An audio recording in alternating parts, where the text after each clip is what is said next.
came my 90-page senior thesis, a paper you're supposed to spend a year on.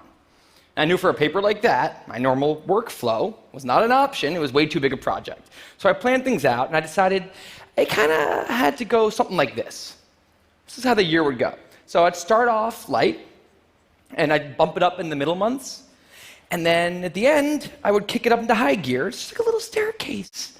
And one day I woke up with 3 days until the deadline, still not having written a word. I wrote 90 pages over 72 hours, pulling not one but 2 all-nighters. Humans are not supposed to pull 2 all-nighters. But a week later, I get a call. And they say, "Is this Tim Urban?"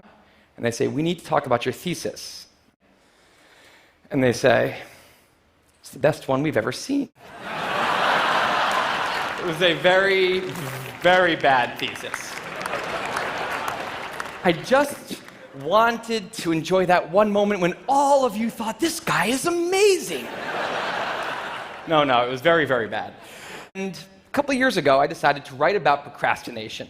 My behavior has always perplexed the non-procrastinators around me, and I wanted to explain to the non-procrastinators of the world what goes on in the heads of procrastinators and why we are the way we are. Now, I had a hypothesis that the brains of procrastinators were actually different than the brains of other people. And to test this, I found an MRI lab that actually let me scan both my brain and the brain of a proven non-procrastinator, so I could compare them, and I actually brought them here to show you today, and I want you to take a look carefully to see if you can notice a difference. So here's the brain of a non-procrastinator. Now, here's my brain.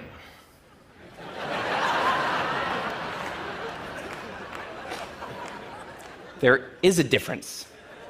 Both brains have a rational decision maker in them, but the procrastinator's brain also has an instant gratification monkey. Now, what does this mean for the procrastinator? So the rational decision maker will make the rational decision to do something productive, but the monkey doesn't like that plan. So he actually takes the wheel, and he says, "Actually, let's read the entire Wikipedia page of the Nancy Kerrigan-Tanya Harding scandal, because I just remembered that happened." After that, we're going to go on a YouTube spiral that starts with videos of Richard Feynman talking about magnets and ends much, much later with us watching interviews with Justin Bieber's mom. All of that's going to take a while, so we're not going to really have room on the schedule for any work today. Sorry.